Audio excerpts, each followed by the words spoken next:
Alright guys, we'll be getting started officially at 2 o'clock. I'm just getting everything all set up. So thanks for joining early, those of you who joined already.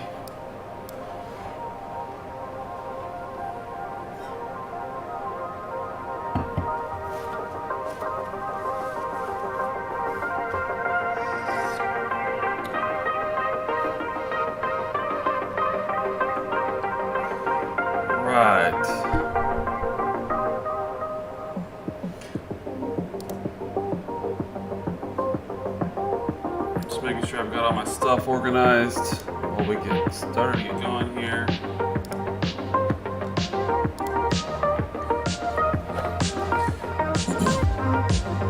As I was prepping for this, I'll warn you, I don't know that we're going to have enough time to discuss everything that I had to discuss, but we might have to break this into session 1.1 and 1.2, but we'll see how far we get today. Those of you who are on early, if you want to download the original Bitcoin white paper, follow along, I encourage it. Here's where you can find it. And I'm gonna, at the very beginning of the stream, I'm going to go over this. I'm going to put it in the chat right now, actually. So you go to bitcoin.org, introduction white paper, and then find your white paper. And English is the one you want.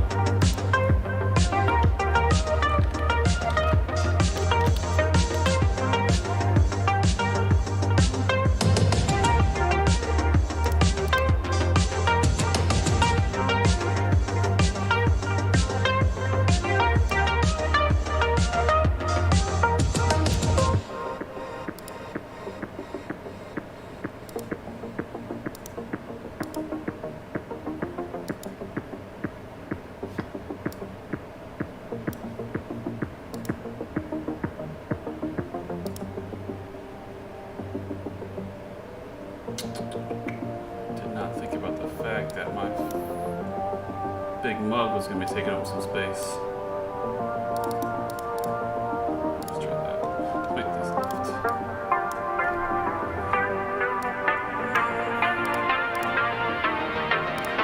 That'll work.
Hey Joel, Justin, Matt, Dave, and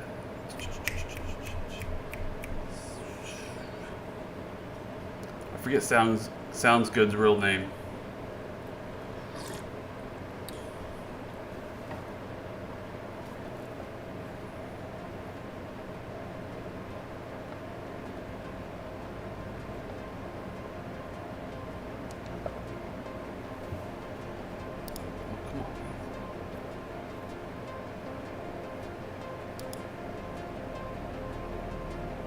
John, thanks, John.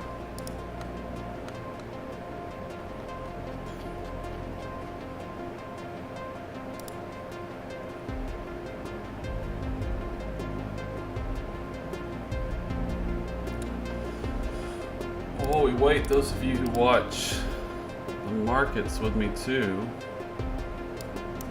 take a quick peek at some stuff while we're waiting.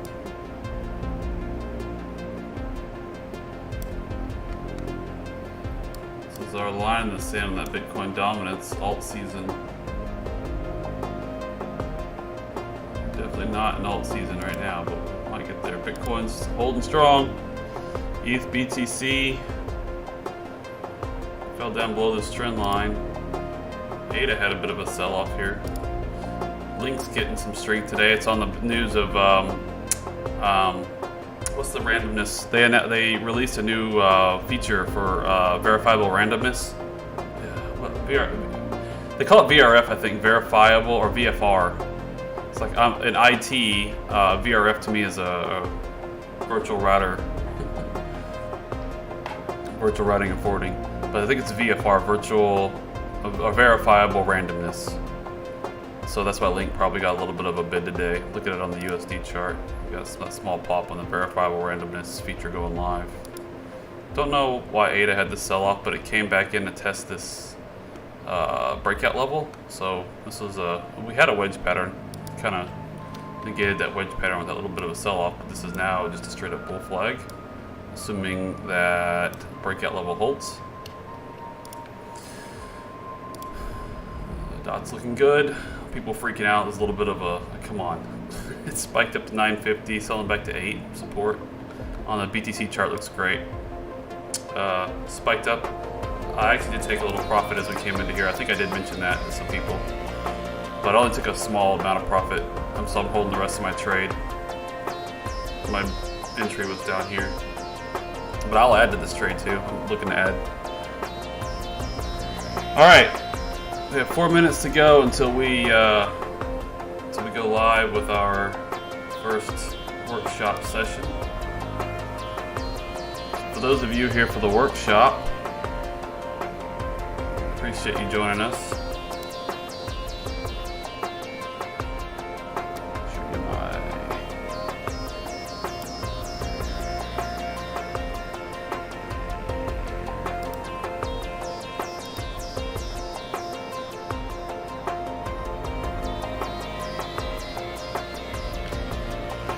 And so in honor of the fact that I normally do a late night crypto and rum, I've got rum aged coffee, so coffee aged in rum barrels. I just made a fresh cup of, so I'll be sipping on that throughout our session.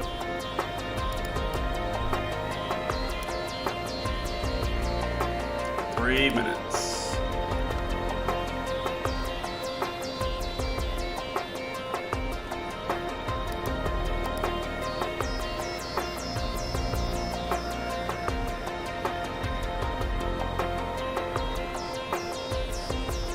Dot testing hourly trend line from the 28th. Huh? On the USD or no, the BTC chart. Yep, there you go. There's your trend line. Perfect. December 27th, December 28th. Yep, touch. Perfect. That looks good. Got the strong on an hourly. You got a pretty good uptrend channel there going on. Without the 8 hour. It's just like a parabolic move. Yeah, on the hourly. It's looking good. Yeah, that little bit of a. I mean, these are really nice periods of consolidation right here. What these are. It's no big deal. What you want to see. This one's a bit more obviously, but that's okay. It is just fine. Hey, thanks, Heath. Good to have you. All right, we are 1 minute, so let's close down the charts. Actually, I'll leave the charts up for later. We'll talk charts later. Let's kill the music. I've got a photo from Greg. They're up. They sent. Greg, can I share this? Can I share on the stream? Greg sent a picture of our live stream up on his TV.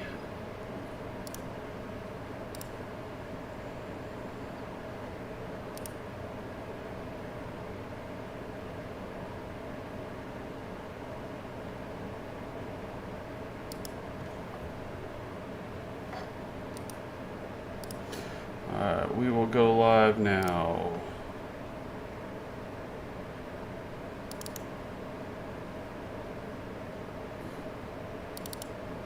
This is what Greg just shared. I've got us up on the wall at the house. Very nice. All right, let's go live, guys. I'm gonna kill my music on my side so I'm not distracted by it. All right. Thank you, everybody, for joining for this very first Crypto 101 workshop. I'm gonna take a sip of my coffee here. We're gonna get rolling. All right, so session 1 today, we're gonna be talking all about Bitcoin and the fundamentals of Bitcoin. I would encourage you all to join along. We're gonna be going over the original Bitcoin white paper, a peer-to-peer electronic cash system. Now I'm gonna skim through here, read through here, and I've got highlighted the things I want to talk about, explain. I've got some notes and we've got some demos along the way. So let's take a look at our agenda for today. So we're gonna go over that white paper again. You can get that white paper right here, https://bitcoin.org, bitcoin.pdf. Or if you want an easier way to find it, if you go just straight to bitcoin.org, introduction, white paper, and then find your white paper. Okay?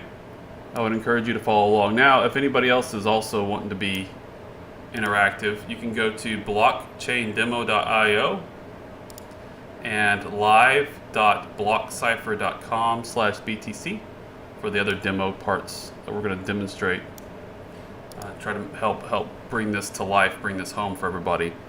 As you all know, that I use a lot of analogies and illustrations to try to help make things clear for people, maybe if you're not technology oriented. And a little bit about myself. I've been working in technology since roughly 2000, really 2002, full time. I'm an infrastructure specialist. I do data networking and secure data networks as well. So I know a lot about infrastructure, servers, and network. And so now this is a little bit of a different world for me, but obviously peer-to-peer networks rely a lot on network communication, which is what these are. So let's just get right into it. By the time we're done, what I want to be able to do is I want you guys to be able to understand these diagrams I have here. I want everybody to be able to understand exactly what they're looking at, so that this is not complete gibberish just to you guys. And so by the end of this, by the end of the day, you should be able to look at this and know what this is talking about, what's going on here with these diagrams. But fundamentally, as far as the blockchain, it's just a data storage mechanism. And with relation to Bitcoin, what we're doing is we're every chain except for the original Genesis block, every block in the chain has inputs and outputs, okay?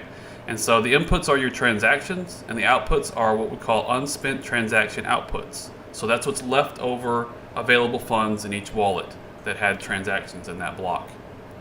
And then there's a step to validate and secure those blocks, and then these blocks are linked together cryptographically. So let's get straight to the white paper now. And I'm gonna take a quick look.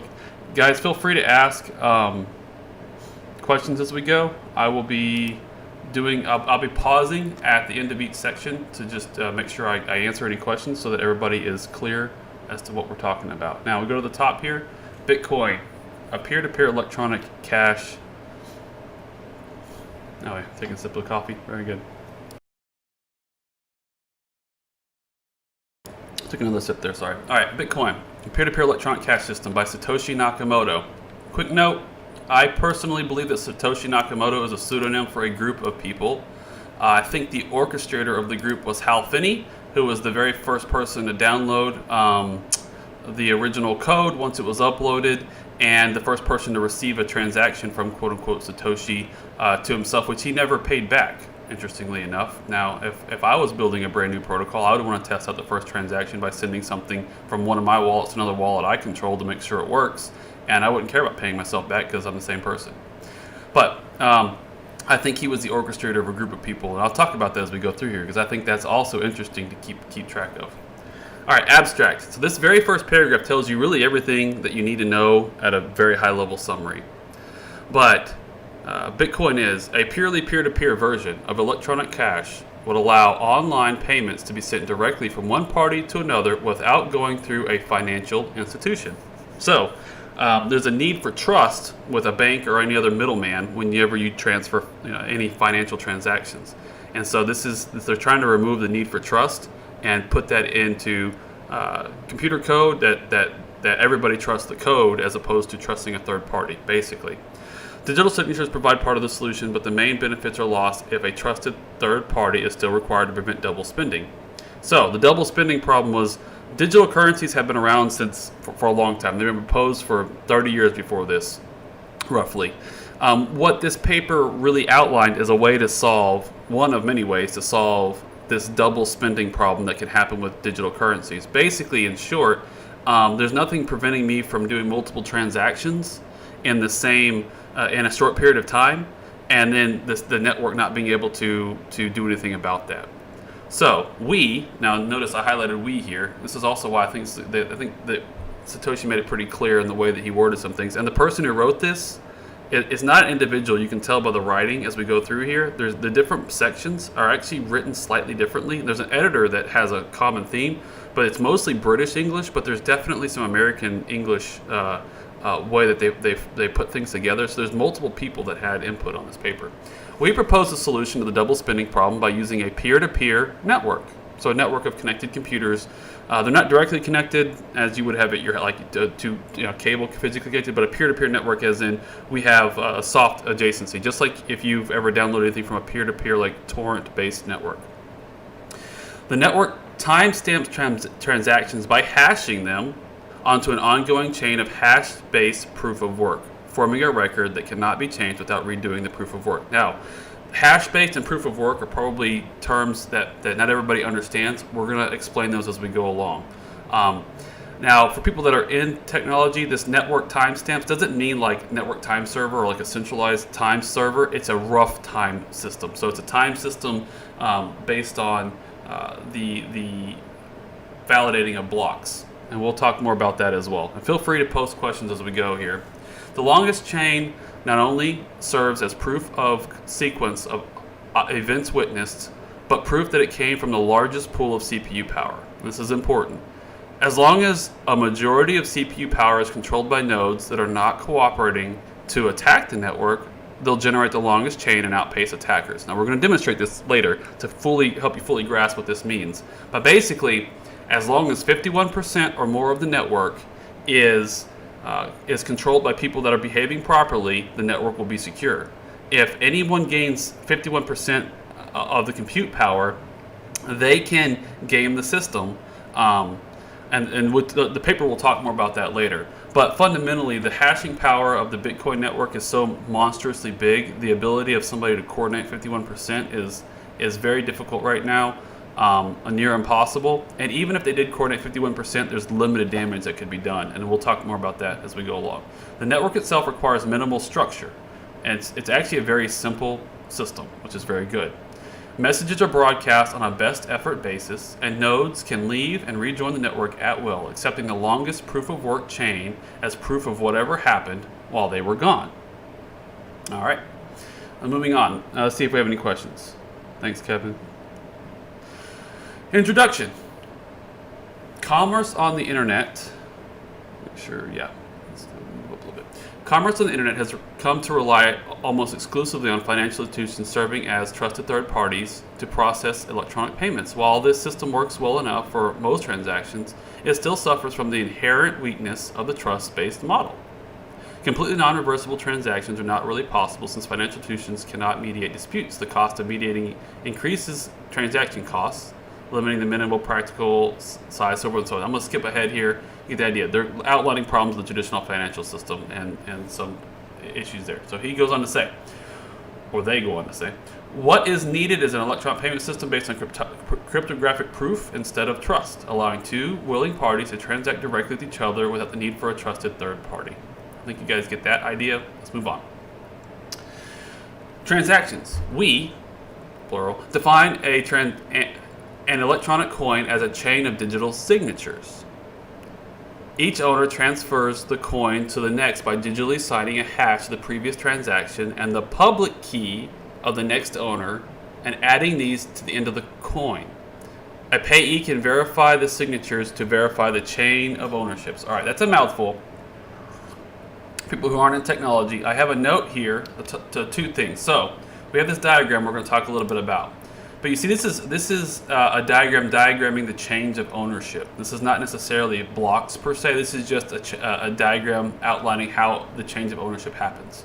So, owner 1 owns some funds, or owner 0 owns some funds, really, and he sends those funds to owner 1.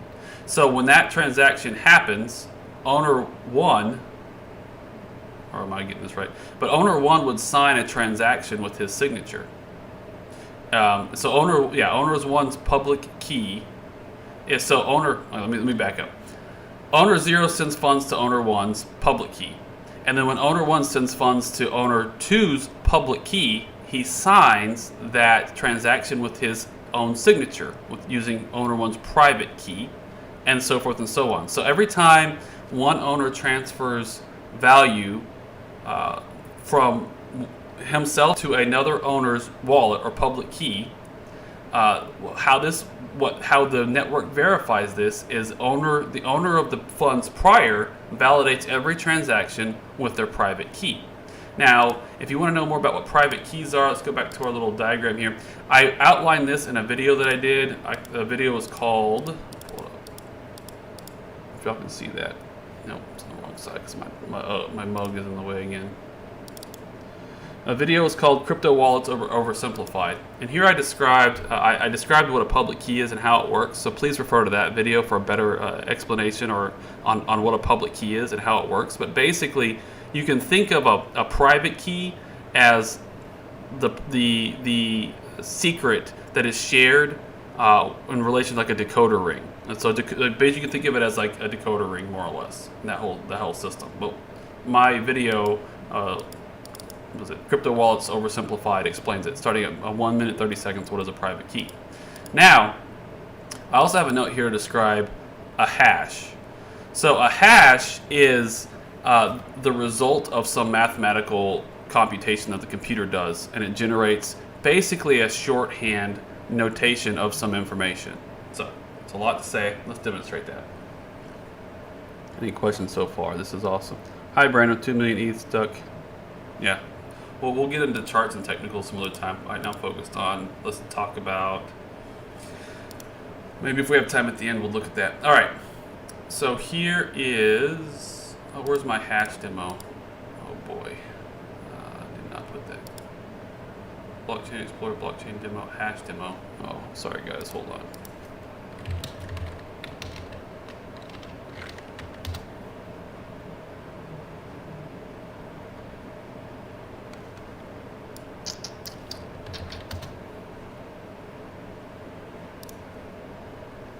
Not the blockchain, I want the hash demo.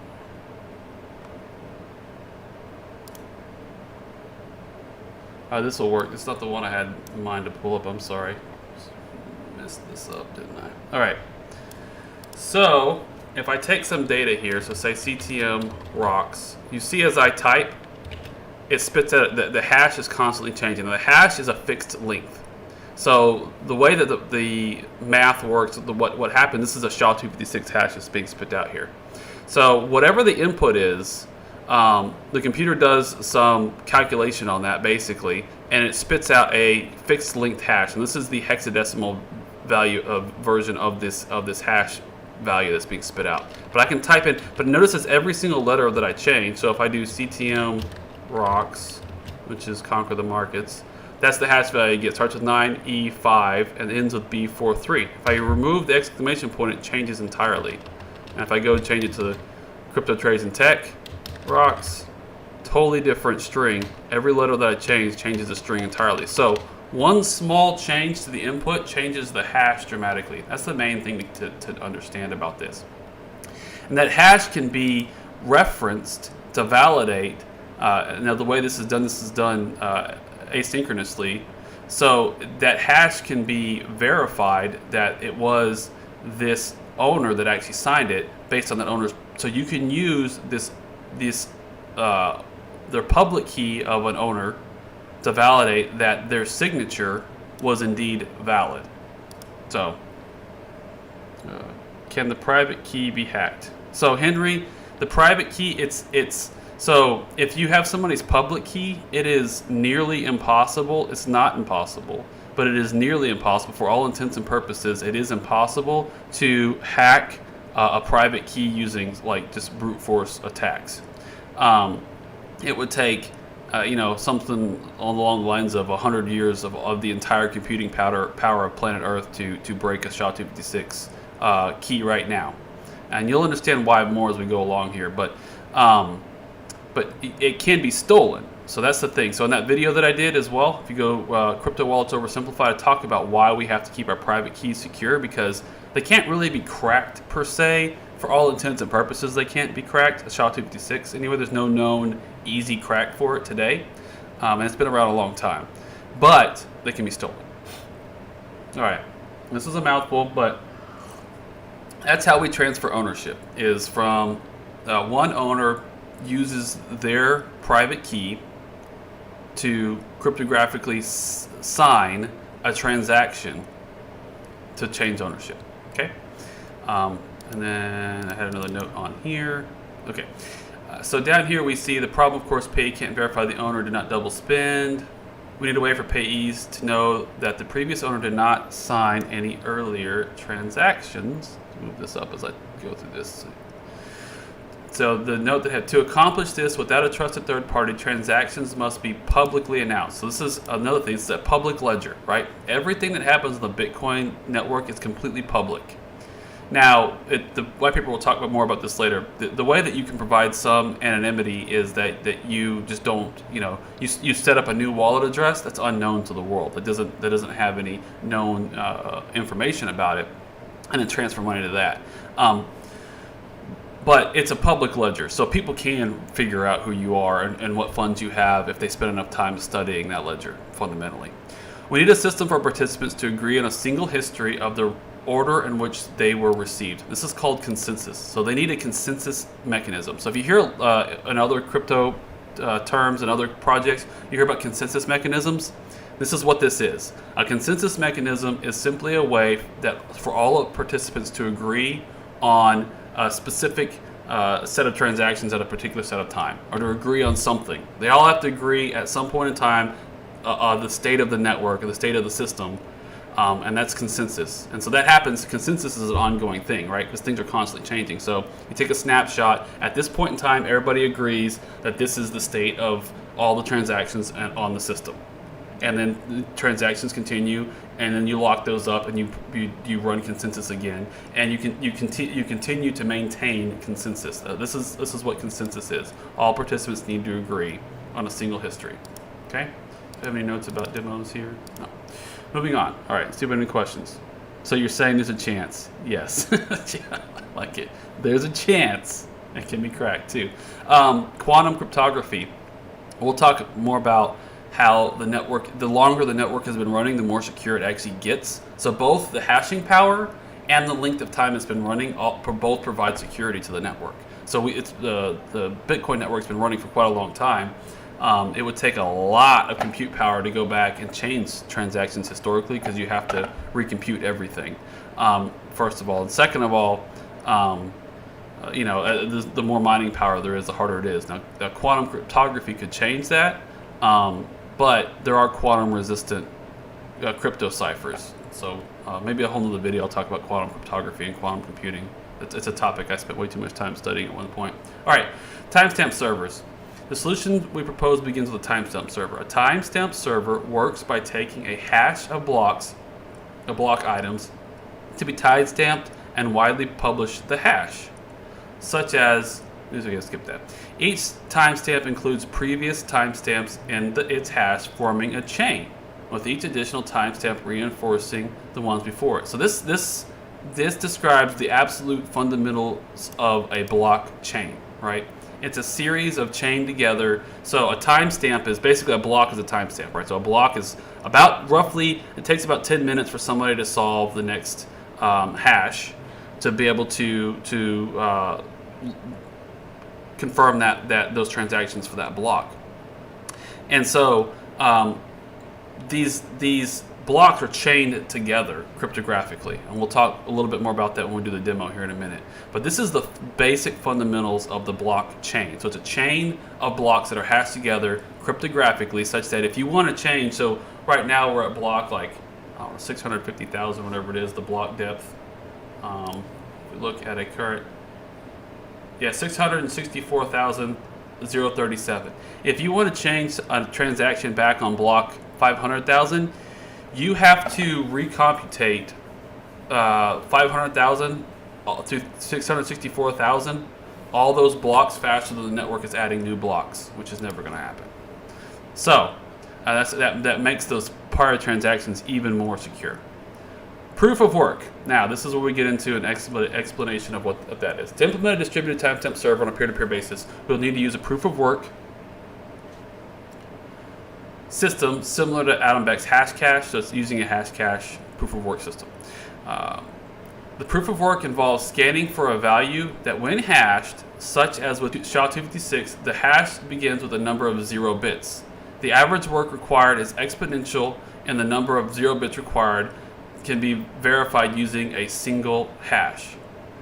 So, let's go look at. Pull up the Blockchain Explorer real fast, and I'll show y'all what this looks like. So if I pull up this block, so this is a block that was mined about 2 hours ago. That was validated about 2 hours ago. Now you'll see the hash of this block is this up here. If you can see that, yep. Notice the leading zeros. So what makes mining difficult is that you're trying to find, and all the trillions upon trillions upon trillions of possibilities for this output of numbers here. You're trying to find one with a leading set of zeros set by the protocol, set by the Bitcoin network. And the first one that finds a hash out of, now there are trillions upon trillions of hashes that will work. It's the first person that finds one with this number of leading zeros is the one that wins for that block time. Okay, so if I had a hash and I had this many zeros and I was missing whatever this last zero, and say this zero was the number 2, well then I haven't solved it. I got pretty close, relatively close. Now every zero is exponentially harder to solve. So when we adjust the mining difficulty, every time you increase this by 1, it makes it exponentially more difficult for the network to solve it. So but nonetheless, what the miners are trying to do is create a hash with this many leading zeros, and that becomes the block value.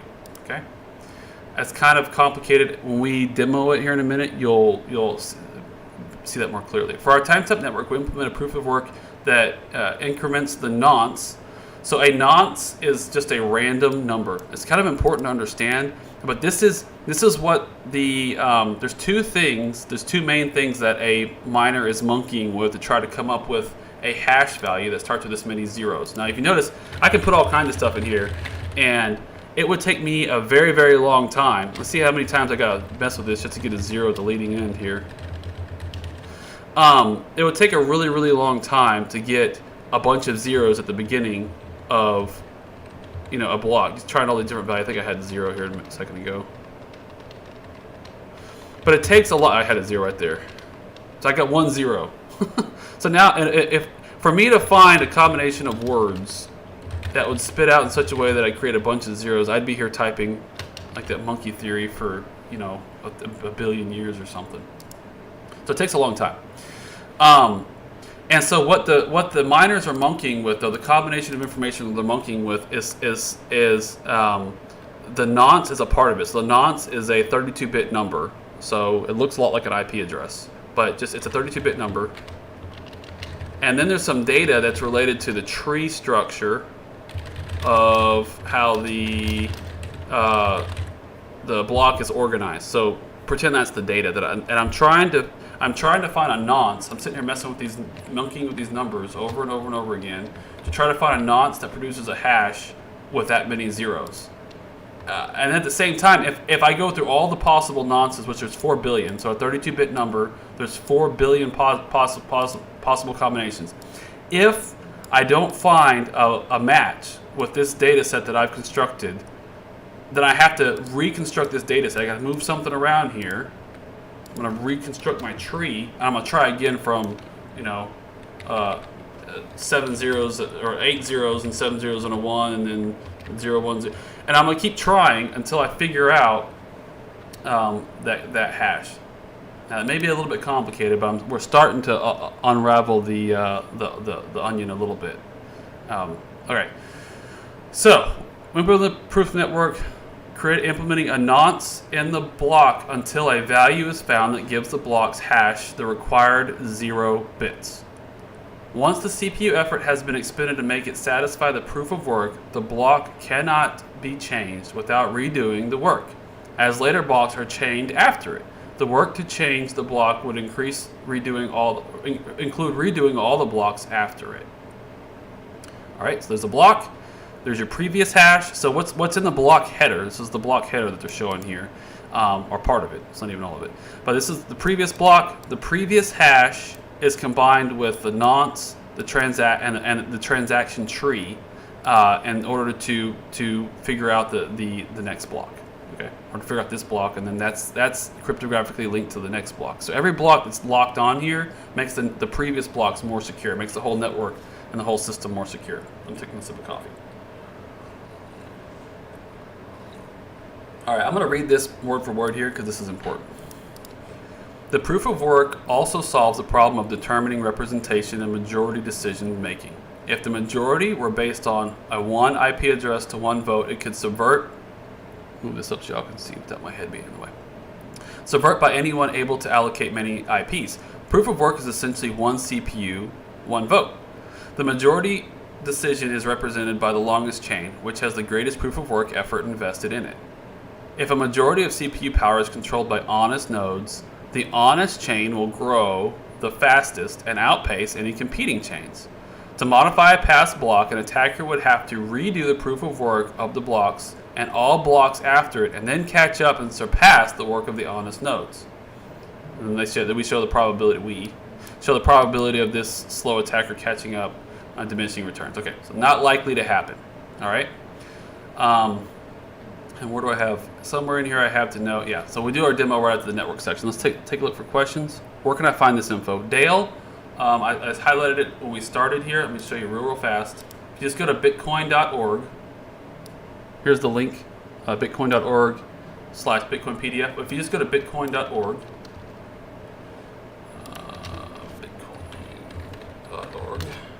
this is the bitcoin.org webpage. Go to introduction, white paper, and then whatever language you want.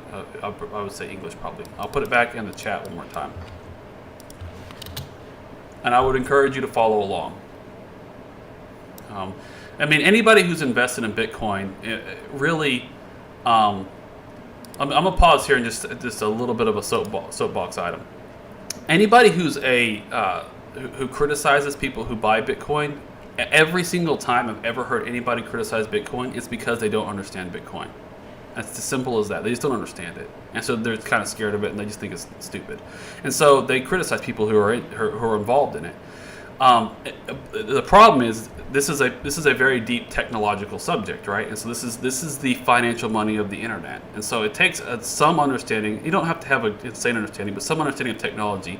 And I firmly believe that if you're investing in Bitcoin, you should have at least read this white paper once and have a basic understanding of it. And so that's what we're trying to accomplish today. And you guys can replay this later. A comp sci class is nice. You can replay this later and read through this and try to gain an understanding. There's a million really good videos on YouTube as well about covering this. All right, moving on. The network. I'm not going to go through the transaction steps. We're going to demonstrate that later.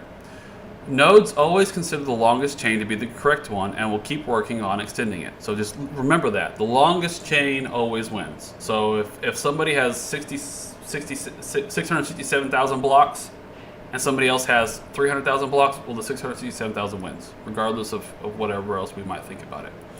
If two nodes broadcast different versions of the next block simultaneously, some nodes may receive one or the other first. In that case, they work on the first one they received, but save the other branches in case it becomes longer. The tie will be broken when the next proof of work is found, or one branch becomes longer. The nodes that are working on the other branch will then switch to the longer one. All right, so there's two reasons this might happen. One, a malicious person can try to interject blocks that are contrary to the actual blockchain. The other is two miners solve the exact same block at the exact same time, or roughly the exact same time. This happens actually pretty often. And so because there are so many different possible combinations that can actually solve in any given block, it's common for two miners to solve the block roughly at the same time. The truth is, the more well-connected node is going to win. So what happens is, if a miner that's really well-connected in, say, the United States solves the problem, and a miner that's very poorly connected in the middle of the Pacific solves the problem at the same time, the one who's poorly connected in the middle of the Pacific, he takes longer and communicates that information that he solved the block to less nodes in the network, whereas the one in the United States has communicated that much faster to much more nodes in the network. And then now there's a bifurcation in the network. So the larger network, though, is going to win the next block after that. So the well-connected network in the United States, say a peer of his in Europe, then solves the next block faster than a peer of the person in the Pacific, say, solves that block. So as soon as, say, a peer of the one in the Pacific, that, say, in Japan, that received, he received both blocks. He's received the one from the Pacific miner slightly ahead of the one from the U.S. miner.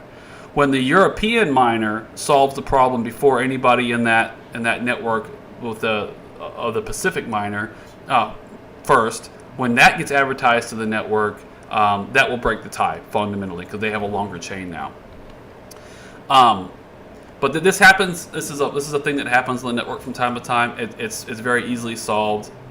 It's just the longest chain always wins. So the more nodes you contact, the faster, the more likely you are to be on the winning chain. All right. If a node does not receive a block, it will request it when it receives the next block and realizes it missed one. All right. So now I have our demo here. This demo environment, I think, will help really drive this home. All right. Let's size this up so you see. Okay. So this represents a few key things that we've talked about here. This blockchain to IA demo. So our first person that's on the network is Satoshi himself. And he's mined the first block. Welcome to blockchain demo 2.0. And now let's go ahead and just add another block here. We're going to call this CTM rocks, which is CTM is conquering the markets. All right. So I'm going to add CTM rocks in here as the next block that I mine. So what you'll see here, this is the hash. And so I needed, at this level, it wasn't too difficult to mine. It was very easy, relatively speaking, to mine blocks at the Genesis block. The very first block was relatively easy, and it had three leading. So in this case, it has three leading zeros. And then the hashes, they get harder as time goes on. So we have 4 leading zeros here. This one will take more compute power to mine to find a hash, a nonce and tree combination that works to mine a block with 4 zeros. And that's linked cryptographically to the previous hash, and then you see the hash value here. So this hash value gets linked here, and this is the new hash. And this is the nonce. The 604 was the nonce that I used to come up with this number, and 1384 was the nonce. And the word nonce means it's an old term. It's actually from Old English. It just means one time. It's something that's used just one time. This is just a random number that's used one time to generate this hash. Okay. All right. So now we have the Genesis block, which is the very first block ever mined in the Bitcoin network, and then block number 1, the block after that. So let's add a peer. So Alberto, we're going to say he's actually Hal Finney. This is maybe Hal's second pseudonym here. So we're going to go over to Alberto. What he sees is he's got the Genesis block. That's all he's ever seen. He's never seen, so Satoshi's mined a block. He doesn't know anything about it. All he knows about is the Genesis block. But now we're going to peer Alberto with Satoshi. All right. So now you see here in Alberto, this is a Bitcoin miner / full node, right? Now you see that he's got this first block of CTM rocks in here that we had. Same data, same exact hash, same data. And if you look at the communication between Satoshi and Alberto came online. Alberto connected to Satoshi. He's asking Satoshi for the latest block. Satoshi requests the latest block from us as well. So peers share both ways. Satoshi sends the latest block. We sent Satoshi the latest block, and Satoshi sent us the latest block. And then what we found out was Satoshi's block previous hash is equal to latest block hash, append received block to blockchain. So basically, Satoshi had a longer chain than we had, an additional block that we didn't have. If we go over here to Satoshi, when Alberto joined him, Alberto has connected to you, asking Alberto. So Satoshi asked Alberto for the latest block, and then Alberto also sent over his block. Alberto's latest block index is not longer than the latest block index do nothing. So basically, Alberto had a shorter chain than I did, so I'm not going to do anything. And so we sent some stuff back and forth. Now, say Alberto is really Hal. So Hal's first block. So Hal now mines a block. So Hal finds the next one. And at this block, the difficulty was 3. So I got 3 zeros here. And this is a nonce that I used to calculate this hash based on the transactions. So the transactions are what basically are what form the tree. So the two things that you're combining again to come up with this hash are basically the transactions and the nonce. You're monkeying with this nonce number to find out a number that'll generate this hash. So Hal did it. Hal found the next block. So now if we go over here, we'll see we again sending latest block to Satoshi. Satoshi sent his latest block. Yeah, so we sent our latest block to Satoshi, and he sent over his. Satoshi's latest block index is not longer do nothing. Basically, because I mined this, when Satoshi sent his back, all he had was these two, so I didn't do anything. But Satoshi will say Alberto's block is equal to the latest block, previous hash is equal to the latest block, append received block to blockchain. So basically, he's saying that, okay, Alberto had one more block than I had, which was validated, so I'm going to add it to my chain. So now we've got 2 peers. We're going to pause here and go back to the white paper. We've got 2 peers here that now agree. We've got 3 blocks in the original blockchain. We've got Satoshi, and if I could rename this guy, I don't know if you can rename him, it'd be great. And Hal. Hal Finney, who's going by Alberto here. All right, moving on to back to our white paper. I'm going to pause. Any questions? I will let me put this blockchain demo and a link in here if y'all want to monkey with it. I'm trying not to get too distracted. All right. Here's the incentive for the network. By convention, the first transaction in a block is a special transaction that starts a new coin owned by the creator of the block. All right.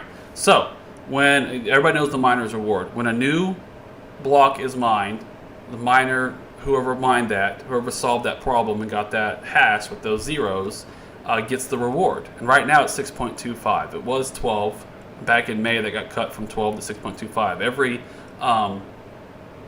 was 12.5 and down to 6.25. Every roughly 4 years, that reward gets halved. So the reward includes both and that's called the Coinbase. That's coming from the Coinbase. So the website Coinbase got its name from this incentive system, right? So the miner is rewarded from the Coinbase of all the coins of that Bitcoin will ever have, and at some point that will end, and it'll just be the transaction fees. We'll talk more about that. All right. So this provides a way to initially distribute coins into circulation, and it provides an incentive for the nodes.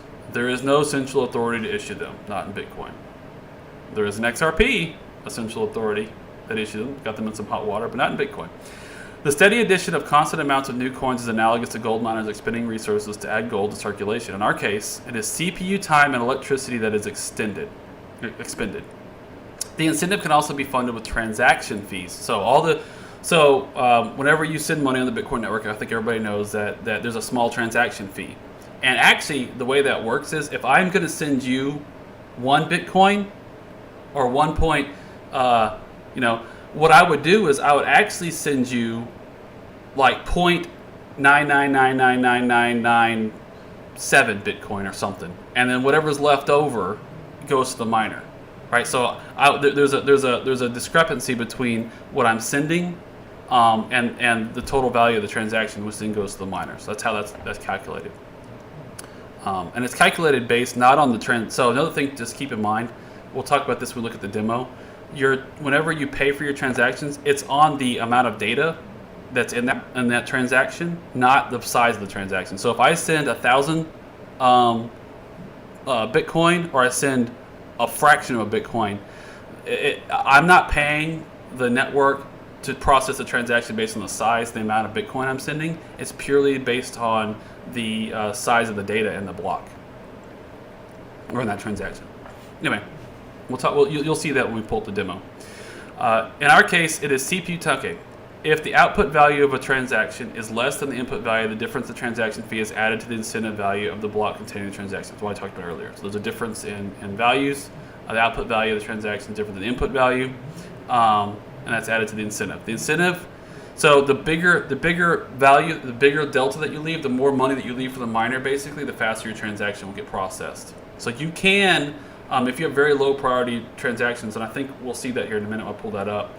If you have low value transactions, you can give it a lower fee, and it just takes longer for that to be validated on the network. All right, the incentive transition entirely to transactions. Okay, so once all the coins have entered circulation, the incentive will be entirely transaction fees. So miners will just get the transaction fees. They will no longer get, like in the year 2100 something, whenever that happens. It'll be completely inflation free. The incentive may help encourage nodes to stay honest. If a greedy attacker is able to assemble more CPU power than all the honest nodes, he would have to choose between using it to defraud people by stealing his payments or using it to generate new coins. He ought to find it more profitable to play by the rules, since rules that favor him, notice this is in British, so whoever this is from a British Commonwealth, whoever's writing this version of it. This part of it was written by somebody from a British Commonwealth.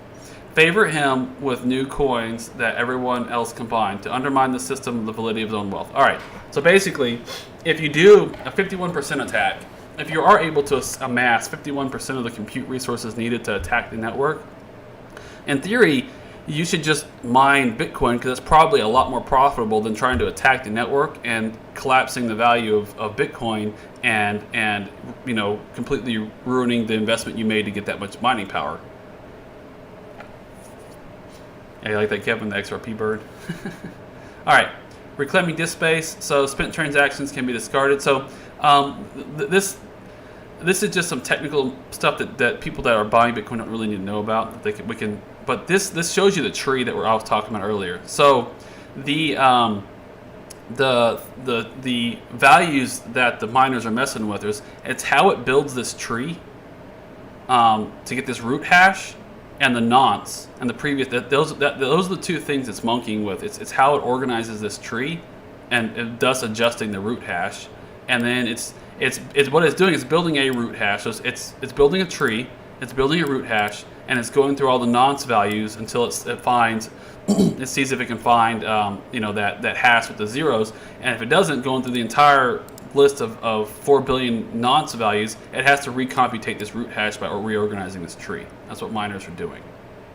And so it takes, obviously if it takes me 8 billion tries of monkeying with this nonce to validate if this root hash is going to work for building a hash with that many leading zeros, if I have to try 8 billion times, it's a lot. And then if 8 billion doesn't work, I got to start all over again with another root hash. And there's almost unlimited ways to build this, or a very large number of ways to build this root hash based on how I organize a tree. I'll be right back 1 second. You can see on the screen I've got like the sun right in my eyes. It just hit a spot.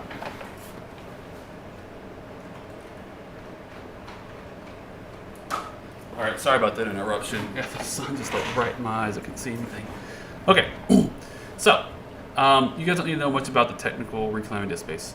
Okay, simplified payment verification. How far along are we? 43 minutes. Very good. I have a note. When do we get into the rest of our? Yeah, let's just read through this. Let's turn through this, and then we'll get back to our demos. Simplified payment verifications. It is possible to verify payments without running a full network node. Users only need to keep a copy. So also note, if you know a little bit about Bitcoin, you'll know that there's miners and there's full nodes. And they're different things now. When Satoshi wrote this, he had the vision that, and he didn't know that ASICs and all these high-powered mining nodes would be a thing at some point, and that we'd end up splitting the network to be miners and full nodes. But full nodes are just verifying transactions, and they keep a copy of the ledger and they verify transactions. They're not trying to compete to solve the next block. And miners are the machines that are trying to solve the next block. So when he says full node here, he means a miner. So a user only needs to keep a copy of the block's headers along his proof of work chain, which he can get by querying the network nodes until he's convinced along his chain to obtain the Merkle branch. So that's this branch we're talking about, the Merkle root. So how you organize the transactions in a block is what gives you the Merkle root, and then you calculate that root hash based on that tree. It's kind of complicated. I don't think you don't need to understand that. You just need to know that miners are monkeying with how they build this tree of all the transactions and the nonce value. They're constantly just churning through the 8 billion nonce possibilities, trying to find the right combination of things, or one of nearly infinite combinations that will work. It's really hard to find one that will. It takes about 10 minutes for the whole Bitcoin network for somebody to find one on average, and that difficulty is changed every 2 weeks. The network assesses the hash power of the network and adjusts that difficulty accordingly. So, but to obtain the Merkle branch, linking the transactions to the block is time-stamped in. All right.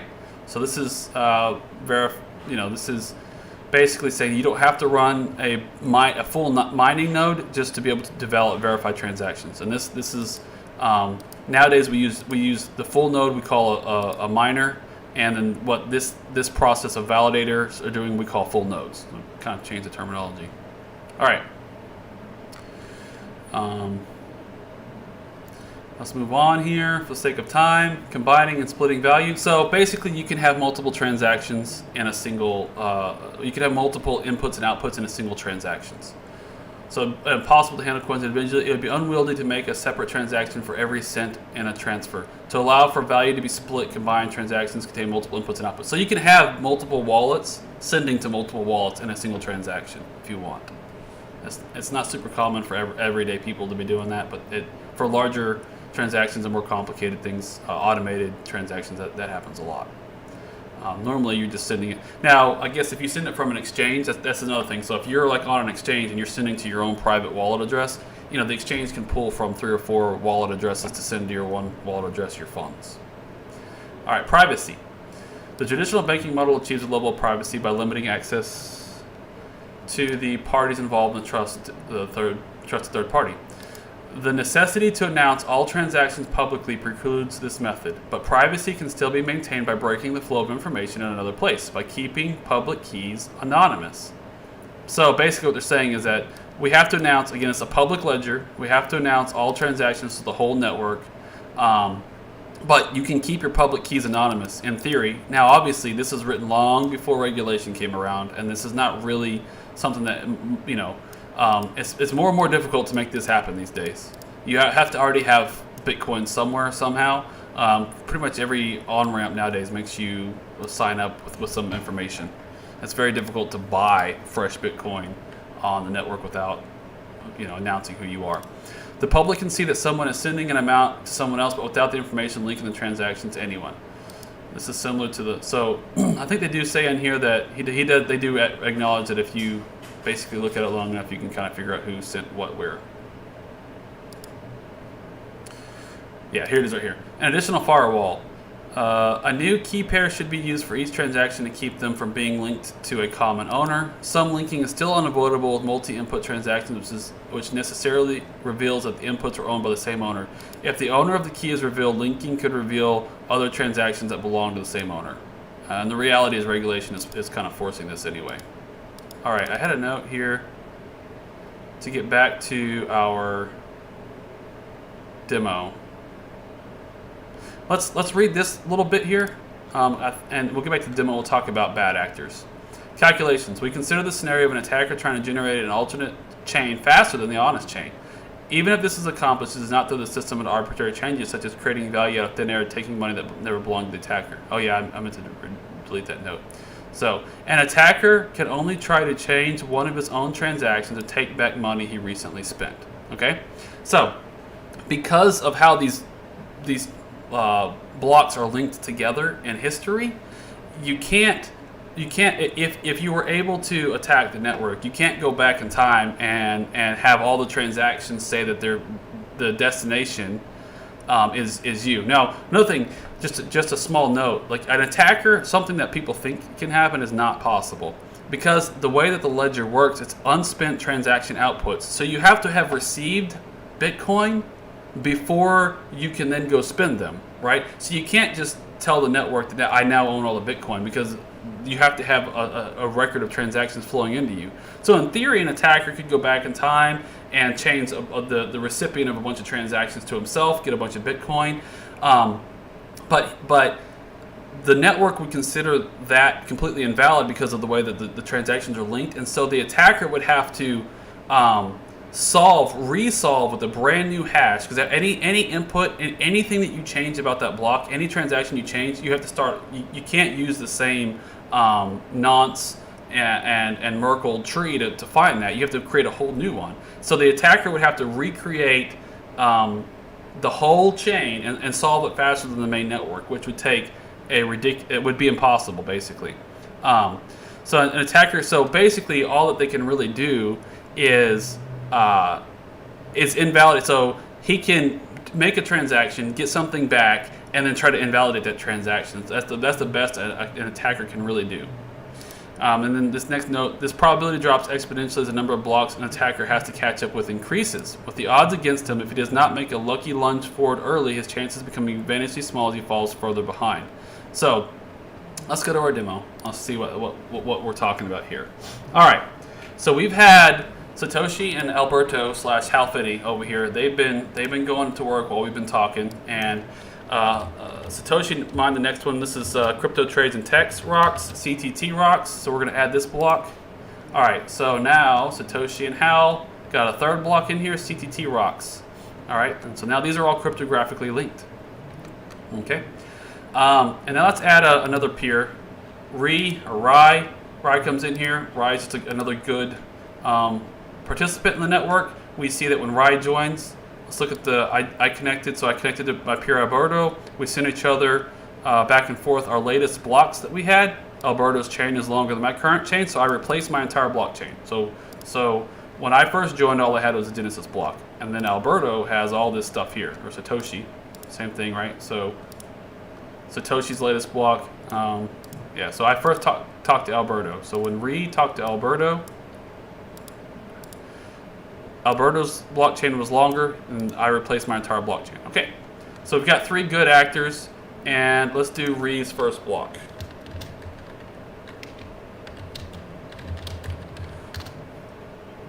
All right, so Re has now built a block here, and you'll see.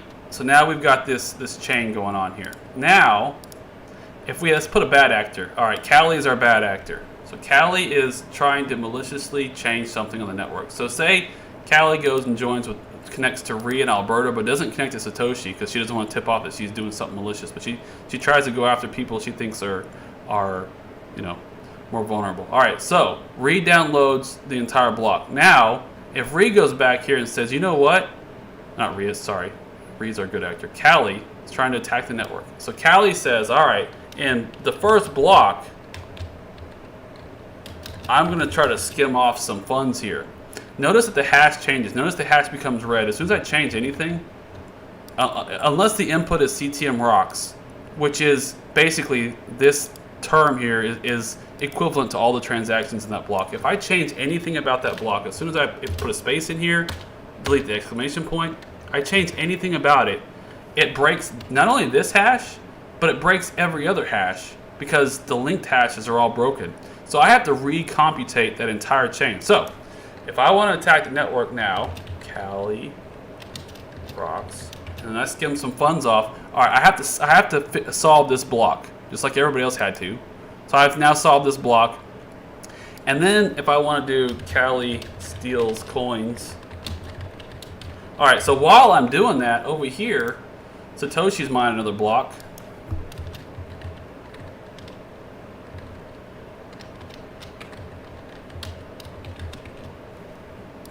All right, so Satoshi mines another block. We're on block 5. And while I'm monkeying around with that, Hal mines another block. All right, so now we've got 6 blocks. And now Callie's in a trouble because she's seen 2 more blocks come in. And I've got to now solve. All right, so Callie steals coin. All right, so Callie, and so on my block, Callie rocks, Callie steals coin. So I've solved 2 blocks. Callie trying to catch up now. trying to resolve this chain that she's got with her modified. So right here is where I stole coins. This is where I changed the chain. This is where I received some. I'm trying to catch up. And so now, as this chain gets longer on this side, so these three are mining, and I'm competing with these three basically to sign all these. Now, let's look at the communication that's happened. All right, so Ree's chain is our CTM rocks, house first block, CTT rocks. If we look at, you see here that every time Callie sends me a block, what am I doing? Callie's latest block is not longer. Callie's latest block is not longer. Callie's latest block is not longer. Callie's latest block is not longer. Right? All right. So until Callie can solve all of these blocks with her modified ledger, and then catch up and pass us, I'm not going to accept her chain. Which she's not going to be able to do that because it's her competing against us three, right? So that's not really going to be a possibility. Now, the other thing that happens is something called forks. Now I want to go over that real fast. So if we had, say, Nolly here wants to make Nolly's blockchain. Nala's blockchain. And it's a straight rip-off of Bitcoin. I'll make my own blockchain. All right. And I'm going to make it a lightweight blockchain. Something like maybe a light coin. It's a total rip-off. Light blockchain. I don't know if y'all know of any type of light coins out there. Coins that are light. And so it's super easy for me to solve blocks faster. So now I'm going to go here, and I have my own little network.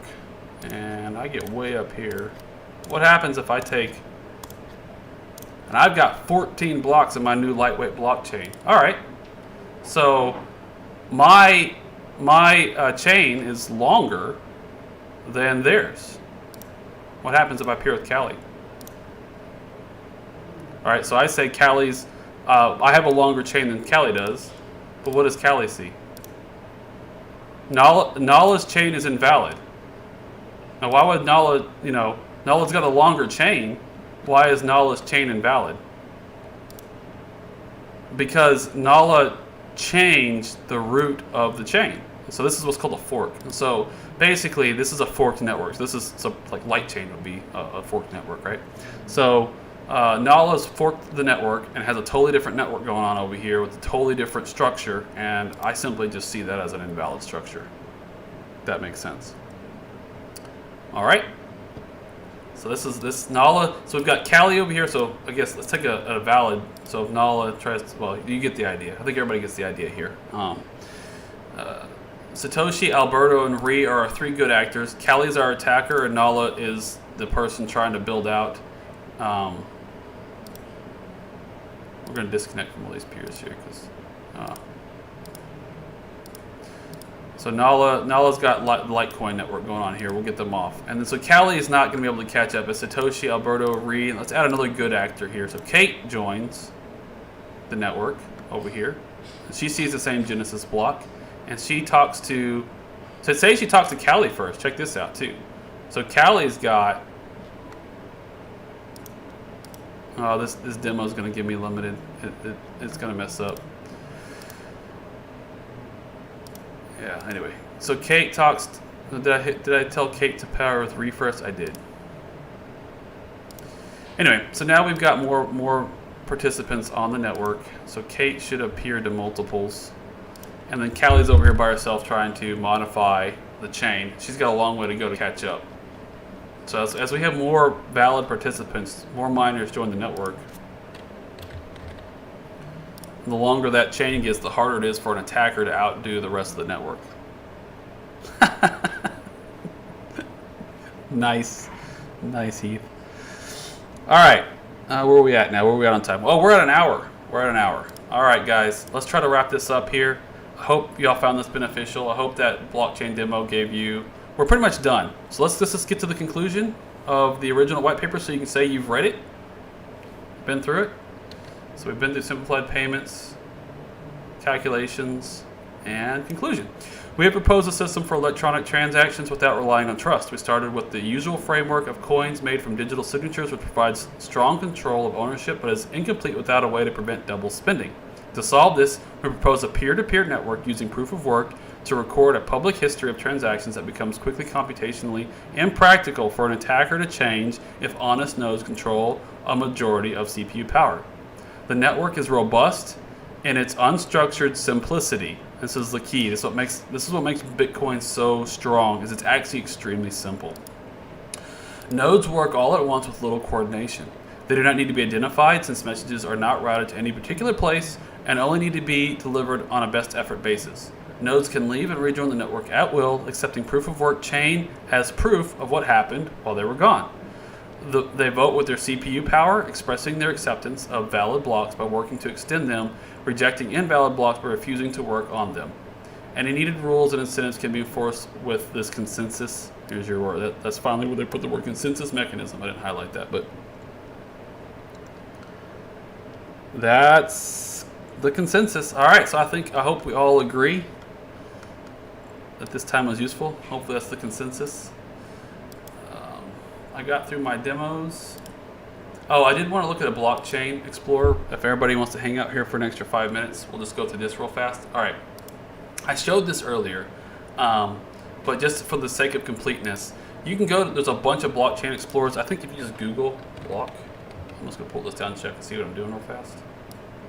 So the guest, blockchain explorer. There's a bunch, explorer. At blockchain.com's Explorer is like the most popular one probably. So you can see here in this blockchain explorer, you just pull up blockchain explorer and you want to look at Bitcoin specifically, right? So there's lots of networks now. There you go. We had two mine at almost the same time, 6 minutes. But you'll see these are the last few blocks that have been mined. Now I'm going to click on one of these blocks here. And then I'm going to go back to the main Bitcoin block here. All right, our Bitcoin Explorer. So these are the last few blocks. I'm going to go back about a couple blocks here. This was received 19 minutes ago. So there were 2,400 Bitcoin transacted total in this block. 0.3 of a Bitcoin total fee. So the miner that mined this block got the miner's reward of 6.25. Which is this first block, the first transaction in the block right here, and the 0.3 of a Bitcoin on top of it. So he got, so you see here his total reward was 655. Okay, so 6.25 plus 3.3 transaction fees. So this block reward comes from something called the Coinbase. The Coinbase sent the miner's wallet address 6.55. Right. All right, if I go to advanced details, a few things here. Current depth means there's 3 blocks on top of this block that have locked this block up. So, all the things we discussed today are why it takes 3 validations typically to confirm a transaction. So, whenever you transfer money on Bitcoin, within seconds, the transaction itself will show up on a blockchain explorer. Because that transaction gets sent simultaneously out to all the Bitcoin nodes very, very quickly across the peer-to-peer network, and it's sitting in something called the mempool.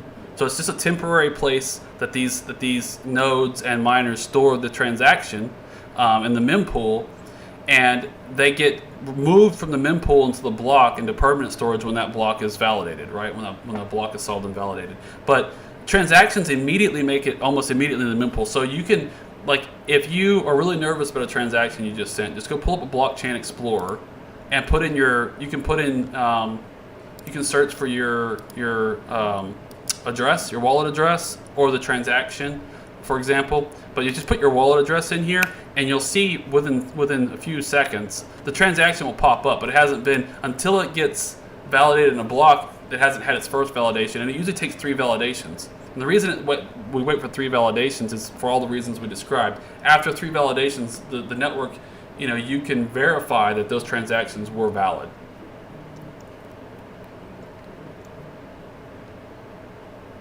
Well, a like from 2 accounts. Thanks, Heath. Appreciate that. Here's the nonce that was used. This is that 32-bit random number. So this is so in order to get whoever the miner was that mined this, right? In order to generate this hash for this to get all these leading zeros, which is very difficult to do. In order to get this hash, this is the Merkle root that he came up with. This is the hash that was spit out as a result of how he organized the transactions. And then here's the nonce that he used. So the combination of this plus this made this. And it took him, he got fortunate and was able to solve this block this time. It'll be a long time probably until this particular miner solved another block. But he got it this time. And he got his payout, 6.25 Bitcoin, 6.55 total. Now you'll see in here transactions. So you have your inputs, and every transaction has inputs and outputs. Or every block, it's a series of inputs and outputs. So this wallet, this is the output. This is what the wallet is the transaction output. The output is coming from this wallet, and it's going to this wallet. Right, that's the base of the transaction. There it is, right there. Right. And then you can keep going, and you can see there's multiple wallets in some of these. And so the leftover, and it when the computers calculate the total value that's sent. So from here going to here, when the total valuation that's sent, there's going to be some left over. So this output value is going to be slightly less than the total sent, which gives the miner reward. Or the total, yeah, you get the idea. And this one's a little bit weird to see how that looks. Let's go over here. Version. So a few other important things to note. Here's the difficulty that the network adjusts every 2 weeks. This is our current height, block height. So there's been 664,040 total Bitcoin blocks. This is the byte size, the size of this whole block. Now every transaction has a size as well, and what you're paying for, I think this one shows it better. Nope. If I go to a transaction, I have to go to a single transaction, look at it. So here are the fees associated with that single transaction, and the fees are, I don't see it, it's not showing up advanced details. Here you go. So the size of this transaction was 125 bytes. So the fees are calculated based on the bytes of the transaction, not the transaction value. All right. Anything else neat or important that I want to show you all? Total transaction and that block, the block reward, the fee reward. We've talked about all that. I think that wraps it up, guys. So just know that you can come into a blockchain explorer and see, within a few minutes after you send a transaction, you can see the transaction made on the network. And it's just a matter of waiting then for the network to validate those transactions and lock those blocks up before that's considered finalized. How much trust do you have in BlockFi? The rates sound good. I trust BlockFi. Let's get to a Q&A portion. All right, well, thank you everybody for joining. I'm going to verbally wrap up here so that I can edit this later and make it a concise video. Thank you all for joining. Please consider liking and subscribing if you enjoyed this content. All right, to get to Henry's question, BlockFi I trust modestly. So if I recall, I'm gonna pull up BlockFi. They use, I know they use Gemini's cold storage, which makes me feel okay about the private keys, that they're pretty well locked down. I mean, it's not completely, foolproof, but they do. If I go here, or security or somewhere, they do pay for insurance on any live funds they have that they've got live or that they've loaned out. They pay insurance on it. So if the funds were ever lost on their fault, they would refund. They would be able to, via the insurance they have, refund anything that was lost on the live side, and everything else. The private keys are locked up with Gemini's cold storage, which is not foolproof, but fairly secure. So yeah, I trust it. I mean, I have a good portion of my Bitcoin and some Ether on there. So personally, yeah, I wouldn't keep everything on there. It's a place to put some money and get some nice rewards. Yeah, they insure the hot wallet. Thank you. Haven't studied this much since med school. Okay. Yeah. All right, guys. I appreciate you all joining. Yeah. I mean, if you can't, if there's no staking rewards on some coins that you have, and you want to put those funds on BlockFi, I mean, that's what I do. What's Bitcoin doing? What's ETH doing? Come on, ETH. I need you to do something. I'm sick of staring at him doing nothing. Link's getting some. Oh, I have a really low time frame. Dots on that parabolic trend line.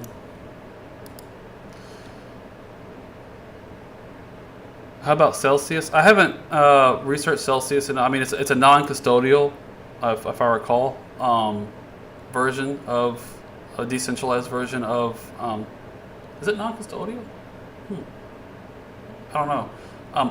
It's a decentralized version of BlockFi from what I've read, right? Celsius, and I don't know enough about it to comment.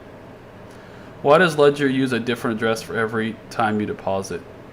It's a security mechanism. It's actually, it's not in the white paper. There was a blog post. Well, I think. Oh, hold on. It says it. Yeah, it's in here. He recommended that. Satoshi recommended that. Remember, if you remember, I actually read it. Oh, that's a signature though. No, that's right. New key pair should be used each transaction. Yeah, that's not a new wallet address. I don't know why they do that. Any sign of a topping pattern, it's probably to help maintain anonymity. Any sign of topping pattern BTC USD sell wall Coinbase looks huge. Oh, let's take a look at that. I haven't looked at Coinbase. pro.coinbase.com. And I've showed you how to do this for free without having an account a bunch of times, but if you just go to View Exchange without logging in, you can just take a look at the depth chart. Oh no, that's not. That doesn't look like a big sell wall to me. Oh yeah, I guess there's about 30. How much is that? How many coins? Oh my gosh. No, I'm wrong. That is. Yeah, it's gonna take a while to break through that. That's 1.5k, almost 2k coins. Yeah, we'll be stuck below 30k for a little bit. I mean, I had kind of, frankly, I've been mentally, I've been kind of looking forward to a sell-off because, in theory, that's when money should flow from Bitcoin into alts, and that's what alt season really gets going. That's our best opportunity. So, as much Bitcoin as I hold, I guess I'm a masochist a little bit. I'm looking forward to losing value on my Bitcoin so that I can make some trades into altcoins and gain more Bitcoin as Bitcoin's value is tanking. That'd be great. I'd love to get more Bitcoin as it's dropping in value. But yeah, I'm looking forward to that because that's frankly what's going to kick off alt season as money rotates from Bitcoin into some alts, and then Bitcoin will make its next leg up, and alts probably will go with, I keep talking about the last cycle thing, right? Last cycle, ETH, USD. Just real quick, a quick review here. What we can kind of maybe expect something similar. I mean, it's obviously going to be different. I don't think it's going to be the same. All right, last cycle,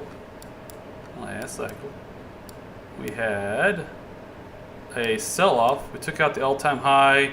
We had a sell-off back to the swing high that sent ETH going bananas, but it took a sell-off to start ETH. But then, as Bitcoin really separated from the prior all-time high, so the prior all-time high was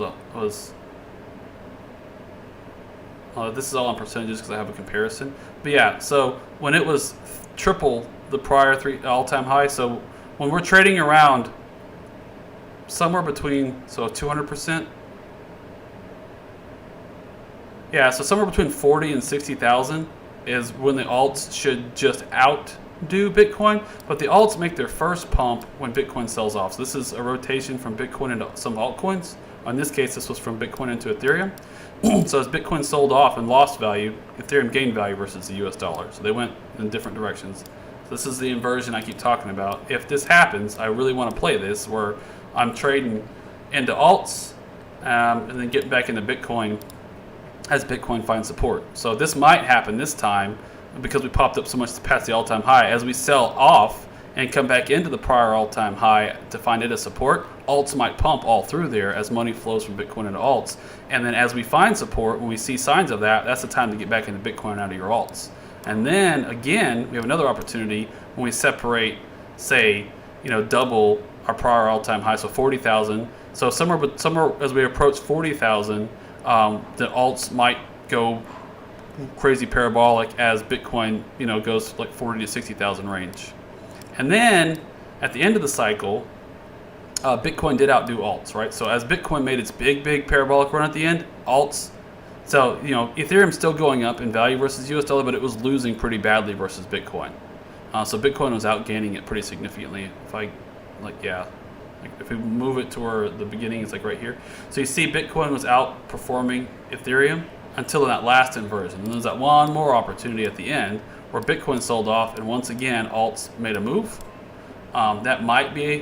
This is going to be a super risky time to try to be doing this. I'll be doing this with only a small portion of my funds at the very end of the cycle. But those are the three events I've been looking for. The initial inversion, where Bitcoin sells off and the money flows into altcoins.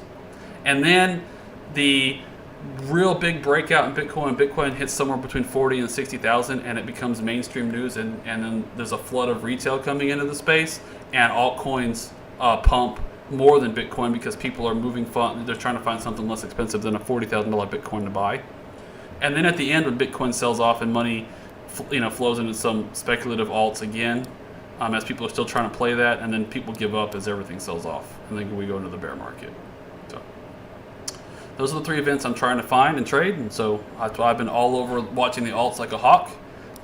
We've just been waiting, but we'll see if and when we get any of those events. There can be good opportunities. If we don't ever get any of those events, well, fine, I'm happy just hodling and selling at the top. Thank you, Matt. No problem, South Brooklyn Moto. I don't know if I remember your real name either, but thank you, Moto. Yes, well done. Thank you, Matt. Clover, praying for. Yeah, I don't know. We've got all these support lines. You look at technical analysis wise, I probably do need to wrap up here pretty soon. TA wise, I did call out on a recent live stream. This level here, this 23,000 level, is really good support. The prior all-time high is obviously going to be really big support now, 19.9 roughly. I think if I measured it from the very peak that we just made, it would be a 33% sell-off to get to the prior all-time high. So that's a good sell-off. That would be a fair sell-off to have. I mean, any investor in Bitcoin should totally be expecting this and should sleep just fine when this happens. Should not, and we dip below here a little bit. Unless we break down below like 16,000, then you should start to be concerned. But every Bitcoin investor should not only, should just be totally expecting this. This should just be, yeah, no big deal. I knew this was going to happen, right? Because it's probably going to happen. So just, I wouldn't freak out. But we may not hit that level like we did here, right? We sold off and we didn't ever come back to swing high like I swore we would. We might find support at some of these other levels above. Looking at the moving averages real fast, the 50-day is up here above this now. We've not even, since we started our move back here in October, we haven't touched the 50-day. We've never even come back to it. The 120-day has been long gone for a long time, and then the 200-day down here. Always be cognizant of a sell-off back all the way to the 120-day. I would be concerned if we lost the 120 and the 200 and started showing signs of resuming down. That would put me at okay, something's wrong. And we obviously would have picked up on news long before then that something's going on. But, that's not very likely. But just be aware that, to me, our absolute bottom worst case scenario range is between 15.5 and 13.5. So just know that we could get all the way back down there. It's not completely out of the realm of possibility with the move we've had up. Let's measure that. That's a 47% sell-off and a 55% sell-off. Not likely to happen at this stage because we're just getting started in the cycle. More likely, we see a 50-day touch. I think this 120 is going to get dragged a decent amount higher before we ever come back to it at this point.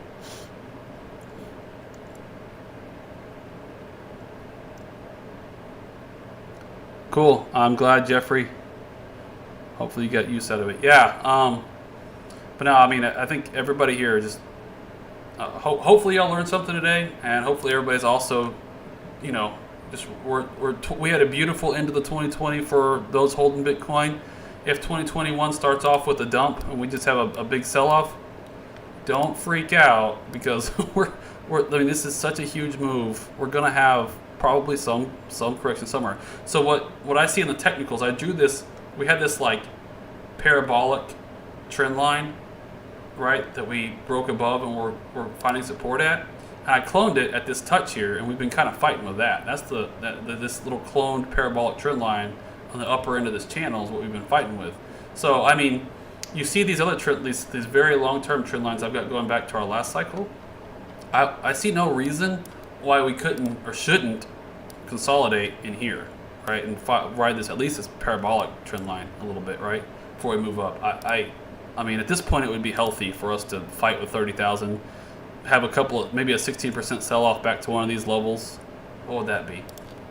That would be healthy. I would feel better. Honestly, I'd feel better about the whole situation if we had 20. There you go.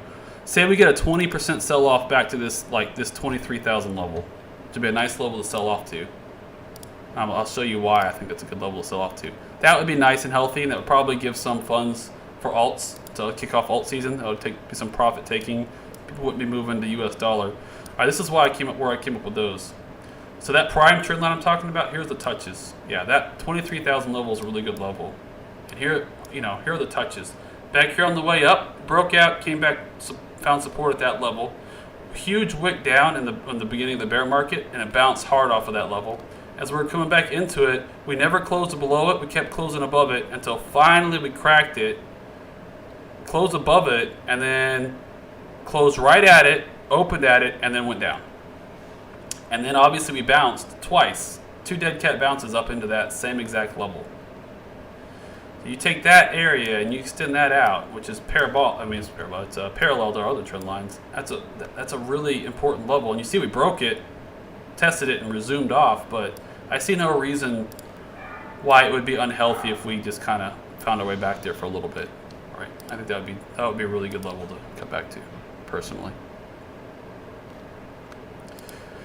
And when you look at this looks so bad, but in the long run, we are still in an uptrend versus BTC, and this since 2020s began.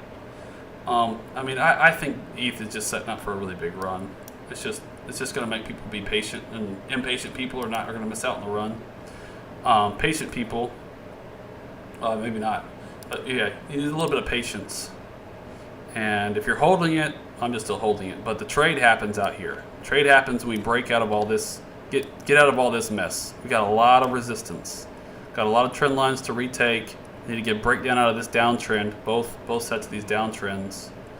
Get out of that, and then we have some trades to work with. Right now, it's just wait and see.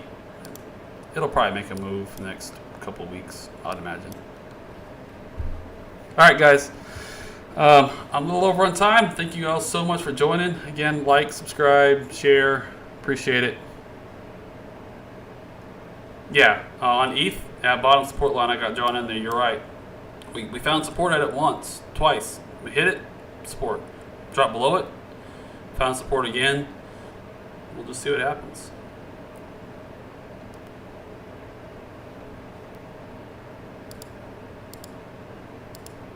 Oh, next week. Golly, I forgot. I was going to end on this. Sorry to keep everybody here. If you're still here. Session 2, since we did get through the whole white paper this time, Session 2 is going to be on Ethereum and smart contracts. So we're going to talk about what's the difference. Now that we have a baseline of what Bitcoin is, we're going to talk about what is Ethereum, the difference between Ethereum and Bitcoin, namely the programmable aspects of it. And smart contracts are just a term for the ability to program the chain.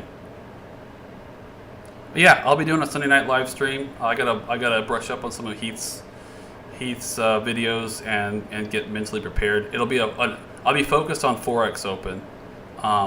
Unless crypto is doing some crazy stuff, I'm gonna be really focused on Forex and trying to get back into the swing of trading my demo account. So yeah, we'll light up Sunday night and look at all the markets across the whole market. So we'll look at crypto and the market open across everything. All right, guys, let me light up the music here.